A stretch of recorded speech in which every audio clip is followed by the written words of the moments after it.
this is how we ended it tonight. Uncle Nick's in the motherfucking train station smoking cigarettes. I'm about to go to Brooklyn and get some money real quick and come on back. You heard me, Jack? Don't fuck with me. All right, we got an exclusive joint right now with my man Son Low, with my man Cosign. But he knows Joe Budden's back in the day as Fingers. No, I'm Fingers. Okay. Joe Budden used to be Mouse. They used to call Joe Budden Mouse back in the days. Okay, word. Feel me? Word up. I'm with my Jersey crew right now. Ayak, Low Lives, Wolfpack, we getting it in. So talk about it. Y'all niggas used to go uptown? Yo, me and Joe Budden, we Shout out to the beautiful ladies right here. What up, ladies? Yo, me and Joe Budden used to go uptown to 125, you know what I mean? Go to the building, cap some nickel bags, and in Jersey, them shit sold for dubs. You know what I'm saying? Used to go to little hot dog bags full of weed and shit. Go back to Jersey and sell them for 20s. Man. Yo, shout out to Joe Budden, a.k.a. Mouse. Word up. With my man Fingers. Bentley Ave and West Side, man. Belly Ave, West Side. And then look, you know, I was there when he got signed, when we was on the set of Belly. All right. When they shot Belly in Jersey City, we was together. I had the boombox. That's when we was carrying the Sonys around with the cassette player.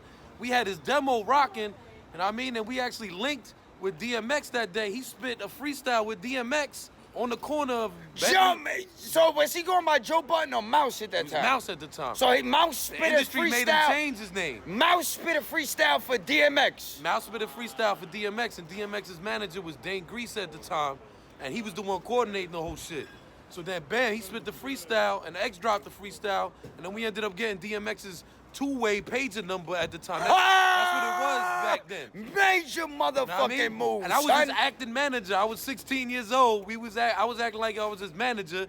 You know what I mean? And we used to actually two-way DMX every Friday at Joe Budden's crib and try to get him on. You know what I'm saying? And it wasn't until later on that Def Jam shelved him for a long time. It wasn't until later on that he put his shit out. But I mean, that was the beginning of it right there. Yo, Joe Budden, a.k.a. Mouse. It's my nigga right here, and he said you solid, Fingers. You know me as Fingers, Mouse. Let's go. Yo, Lo, say something in the back. Yo, man. Ayak, exactly. The culture, Ayak, that's it, man. Let's get it. What do you think about them, Lo? Talk to me right now. Because you picked out like the most exclusive joints over there. Fuck with these, man, but you know what I mean? It's too narrow for me, so I know I can't be able to rock. Yeah, with exactly. You know what I mean? Fat nigga got wild foot. You know what I mean? Tell him one more time, son. You know what I'm saying? 'Cause a fat nigga got a wild foot, you know what I mean? What we represented. Uncle Nick. And my man Cosign right Word now. to the you know street. What I mean? Exactly. You see where we at right now? Got all the fly joints in the back. You know what I mean? Holding it down. I just grabbed some other shit from over there not too long ago. They got all the joints in the back over there lined up on the wall. Son Low in the building. Exactly. You know what I'm saying? Ayak, Yeah, low life shopping. shit. You know what I'm saying? Doing what we gotta do. Right in there. Let's get all the exclusive joints over here.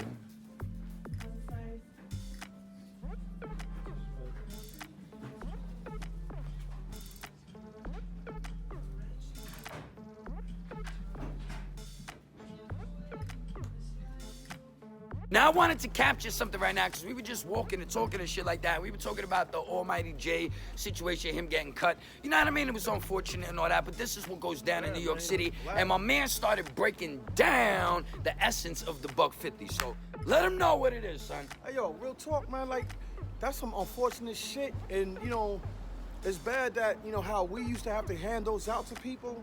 And some of us caught that, you know, like I'm a victim of getting stabbed up myself. So at the end of the day, you know, people don't realize that when it comes to hitting out those boxes, those box cutters, those oxes, that was our shit. We started that shit out here first, man.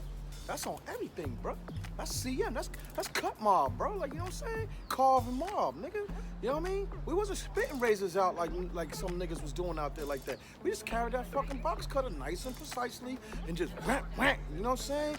Opened your shit up, man. You know what I mean? Like, and that was one of the reasons why the university of this neighborhood, the college, you know what I'm saying? There was fearing for their life. You know what I mean? That's that immature shit that I'm talking about that we was doing on these streets in New York. You know, coming out here blasting motherfuckers on the face when we was mobbed up. I mean, you know, that's something. See, hypothetically, I feel bad about this shit, knowing that that's something that we was doing. If I would have been on something positive, productive, then I probably would have been living a lot better and been in a little bit more comfortable situation that I'm in now in life. This is the reason why I was saying before, like, you know, I always tell people I pay for what the things I've done wrong in my past. You know what I'm coming from? Playing with knives and razors and hammers and all that shit, like, that's the part of, you know, what we grew up in. Now you got these young kids out here nowadays thinking that shit's something sweet, yo. Well, now that kid gotta deal with that shit. Well, they want to front like they with the bullshit, and then when motherfuckers run down on you, it's a different story. Now everybody's got to be like, "I dos mio, boo-hoo," and all that shit. And like I said, it's an unfortunate situation, but this is the real. This is how motherfuckers get down hand-to-hand combat, jail shit. And this is what was on the streets of New York City and still exists. So if you come to the city, just protect your motherfucking neck. I just be on some fly shit, man. Low down, you know what I'm saying? Like, oh man, I ain't bothering you. Don't fucking come up on me, because I still got something on me, regardless of the fact. Watch out, son. Plow! Hold that. All right, so we about to break down some more info right now. This is a historical spot right here. My mans used to crash it like the gangs that they were back in the day. Well, that we still are, you know what I'm saying? Knock it out the motherfucking Park Bambino and all that. But my man's gonna break it down a little bit more for y'all right now. We got my other man, cosign in the background. You know what I'm saying? Yo, wifey, don't be worrying about that. My man's out here doing work right now, you heard me? Hey, yo, son Lo, pick it up and let him know what it is, doggy. Yeah, what's good, man? We on West 4. We used to call this the Hill, a.k.a. the Hill, man. You know, McDonald's right across the street from us. You know, 4th Street basketball course. I got Cage! You know, so I got my homeboy cosign, Jersey What up, representative out here, man. Yeah, but this is where it really used to pop off at, man. This was like the ending of the foundation ground right here. So we chose this area right here outside of McDonald's on this side, you know what I mean, for us to mob up at. And then we just went around and vamped out everything. So I don't know if a lot of y'all was out here back in like 94, 95 when they set up the big spotlights on the corners. That was because of us, yo. Like, you know what I mean? Like, they had to put the spotlights on just to see, you know what I'm saying? They could come run down on us after they, you know what I'm saying? After we put some work in, you know what I mean? So they made it a little bit safer for the NYU kids, you know? But that was that RFC, man. They really putting that thunder in. As we got a little bit older, we started branching off a little bit more. You know what I'm saying? Started bringing just a little bit more rec back uptown. And the homies, you know, we all started on Broadway. The McDonald's on Broadway. So then we hit Washington Square by 90. And then by like 91, right here, West 3rd, the Hill. Got the payphones right there on the corner. Payphones right here, you know. Matter of fact, these payphones weren't even here yet. Nah, yeah. Those just weren't even there yet. So those are the payphones right there. The other payphones was over there, some shit like that. So we used to have And you'd be lucky to find one that worked. We used to have like the little with the calling cards, whatever the little cars he has. He used to jack all the time from head. Yeah. And we used to always hit these phones up. We used to call up down there on the phones. And niggas would pick up the phone. You know what I mean? If it wasn't one of the homies, we'd be like, yo, ask and see if such and such yada yada's out there. Like, you know, ask for SETI, you know, rest in peace SETI. Ask for Art, rest in peace Art. You know, tell, you know, strangers picking up the phone, like turn around, you know, call them out, see if that's them. And then sometimes we got lucky, you know, sometimes we didn't, you know. And then if not, then we still came down here and mobbed up. By the time like 4 or 5 o'clock came around, we'd be out here like 100, 200 deep. And then boom, you start vamping out, and then we end the night up in some spot, man. You know what I'm saying? Shaking some ass down. Y'all don't know shit about rolling that deep. 300, 400, 500 deep in the streets, motherfucker. You Ain't no see one a do it mob like that. roll up like that, better slow it down real Ain't nobody quick. do it like that. I don't give a fuck what y'all talking about. Ain't none of y'all do it like that, yo. None of y'all. That's on everything. If you did, we ain't hear shit about it. And if Y'all you was was out, some and if you was out here with that shit, if you was out here with that shit, and you ain't see me, you a motherfucking liar, nigga. Let's go. All right, what's popping off. Uncle Nick is here. We're in Washington Square Park right now. I got my man Son Low with me. And I forgot your name. Cosign, right? We got my man Cosign in the cut.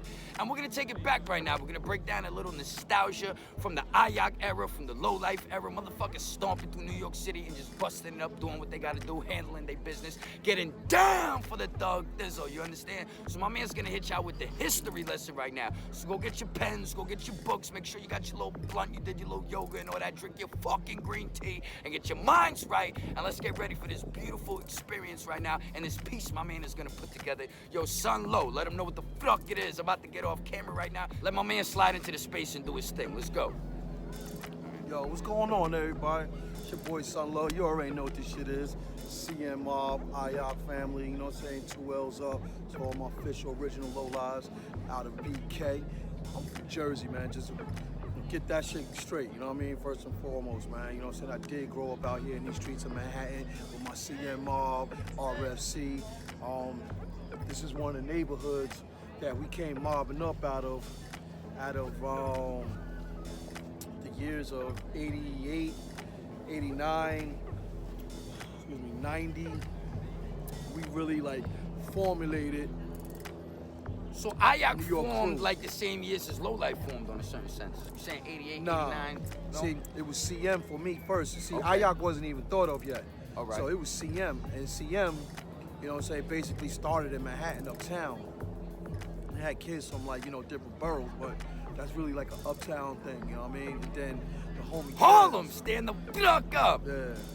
You know, Cotty, you know what I'm saying? Curious George, Lord Sear, you know, they had the Constipated Monkeys album. Curious George was one of the artists. Like I said before in the interview, you know, you had other artists that was a part of CM as well. So me and my homies from Jersey, we basically, you know what I'm saying, rep CM on some street shit. Like, you know what I'm saying? We wasn't making music. We was about that warfare, man. We was trying to, you know, Rock motherfuckers knots, knocking gold teeth out people's mouth, rearranging snot boxes and all that, you heard That's me? all it was about for me, man. I ain't give a Digging fuck. pockets. I ain't care, knock you out, go in your pockets, you know, whatever. Do what I wanted to do, you know, I took what I wanted. I used to take shit, I used to take food from whoever I wanted out here and feed all the homies with that shit, you know what I'm saying? Like, you know what I mean? And, Everything was getting got. you know, shout out to my homies, LSD, you know what I'm saying? Terror, you know. We had a real immature mentality when we were young. So we used to come up in here in Washington Square, as you see, that's where we at right now. You know what I mean? It's a fucking tourist attraction. It's a lot different back in the day, but we're here. Yeah, you know, it wasn't like it is right now, like at all, cause this shit looking clean. They remodeled this whole. There's fucking- no homeless people in this motherfucker right now, which is yeah. like unheard of. You know what I mean? Yeah. They used to mob up in the bathroom, be laid out everywhere, Thunderbird, Georgies, all types of shit around this motherfucker. There was times when we Niggas had this selling park. weed, dope, crack, all that shit. There was times we had this park on such smash that you see the people up in here right now in the background. You see all these people. There wasn't even that many people out here at times. The motherfuckers be scared to come up in here. You know what I mean? Because they ain't know like what was gonna happen to them. NYU used to be terrified, and then we the reasons why they came out here with the park rangers and shit, man. You know what I mean? And then back in the day, when we used to mob up out here, right? We used to form like 300, 400 deep out here. Oh, that's ridiculous, bro. We was the first flash mob out here, like literally. You know what I'm saying? Everything was out. My man said the flash mob. We Now was the some fir- different shit We was though. the first ones doing that shit. All that knockout shit that we used to put on for, man, on average heads. That's the type of goofy shit that we was doing, man. Immature, dumb shit, man. You know what I mean? So I'm not glorifying none of that shit, though. I'm just telling you what it was. You know what I'm saying? Like, I've done time for it. You know what I'm saying? I paid my Dues. my retributions of dues for it. You know what I mean? But this is just one of the neighborhoods where a lot of this shit had started out of. For us, being that I'm from Jersey, coming out to a open, you know, park for the public. Urban environment. Yeah. And it was poor then, man. You know what I'm saying? Like, it was poor days, you know? Niggas, we didn't have cell phones and shit like that. We was lucky we had pagers. Well, Exactly. we had cell phones later down the line, but Yeah. like, you know, about like 93, 94. But it wasn't like on a regular, you know what I mean? Man, niggas had the cell phones. Remember with the big ass box with the charger and all that? Like, Shit was ridiculous. You couldn't, like, cell phone, you couldn't walk around with that shit. That shit was designated for the car and all that shit. You know what I mean? Word. So when we used to come up, you know. You can't be boosting with a big ass phone, you know what I'm saying? Holding you down like an anchor. We used to come up, you know what I'm saying, with the bag of shit that we took, you know what I mean? We used to break that down, you know what I'm saying? Motherfuckers used to hustle that shit out here. And RFC, they was like the reasons why that like I got into like, you know what I'm saying, rocking the low real hard. Because they were rolling with some original low lives Okay. at the time. So they was boosting more. So y'all was more on the street immature shit, and they kind of were on that too. But they said, "Nah, we gonna get dip, we gonna get fly, we gonna invade shit," and they were kind of more in that lane. They was on the immature shit too, man. Okay, So, got you. know what I mean? All right, y'all just did it a little bit more. Yeah, they were some wild boys, man. Like RFC was some real wild boys. Like collectively, some wild ass kids, man. So, CM, you know, we was just on.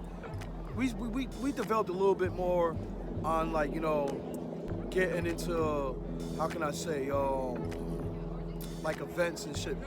RFC was getting into the parties and they was tapping the pockets of like the white kids that had the money.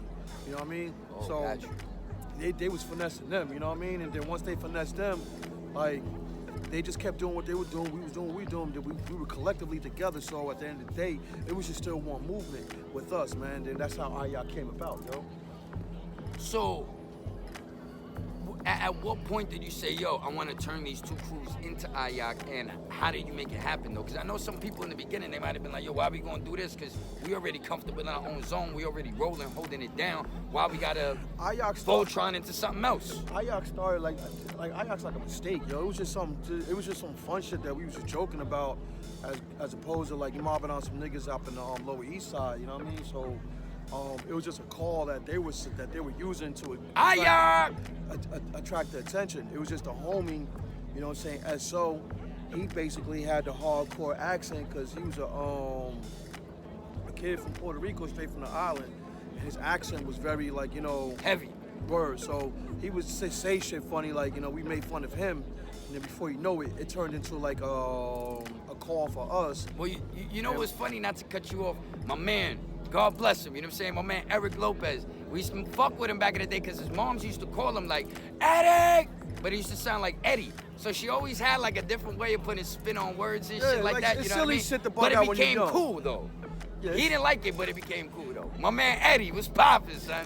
Yeah, it's a silly kid shit that, you know, you bug out off of. But, I mean, we were in our 20s by the time that shit formulated for us. So, I didn't think that, you know, anybody would have took it to the point that I took it, because evidently I'm the one that grew it more than everybody else, as opposed to bridging the gap with two different peoples from all over.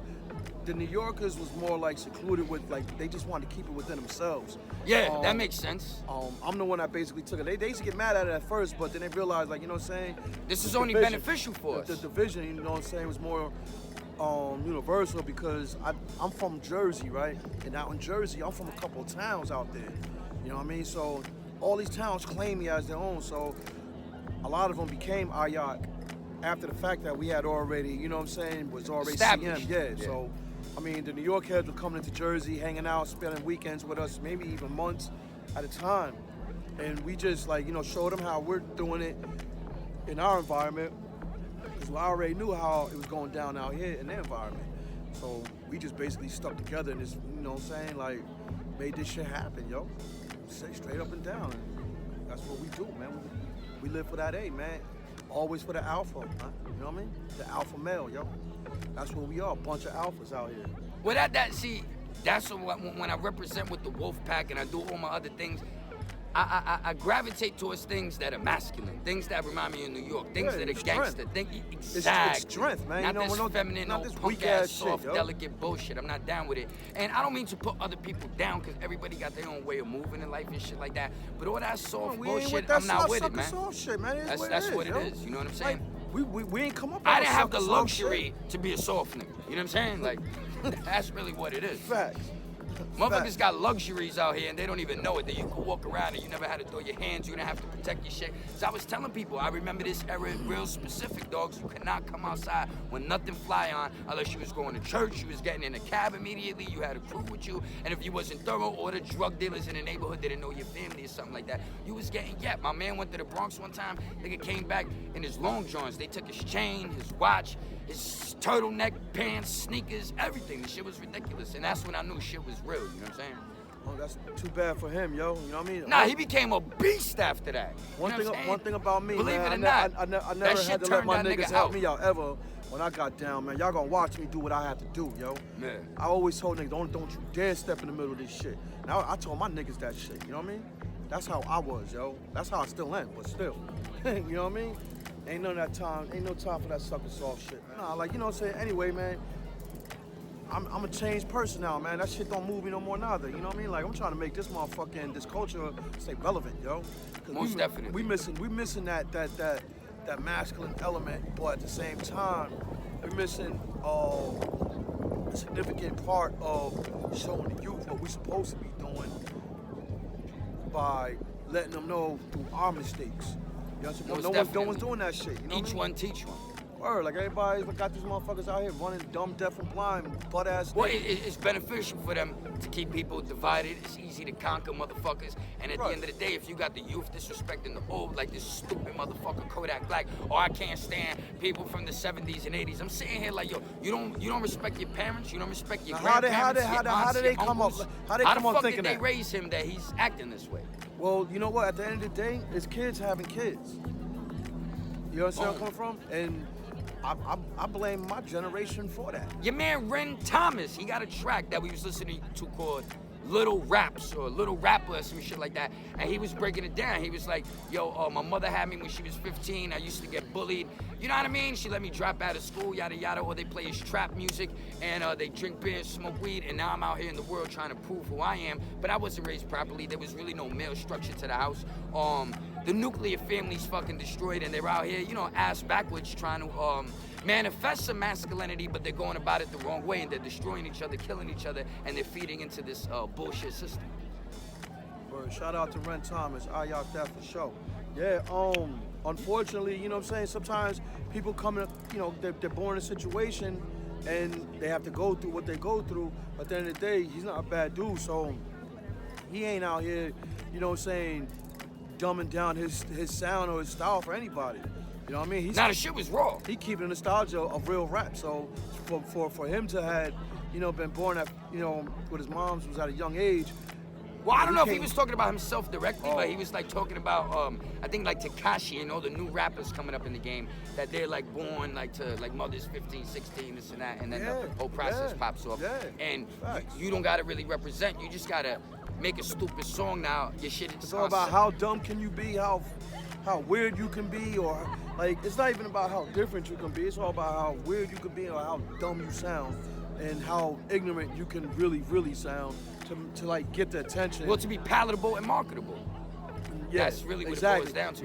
You basically picked the words I wanted to use. So. Yeah, and now all of a sudden you make this stupid ass music, you pump faking like a motherfucker. You wake up in the morning, your SoundCloud's on 1 million. You know what I mean? This is what's working for these dudes. Let's switch it up and get to another spot.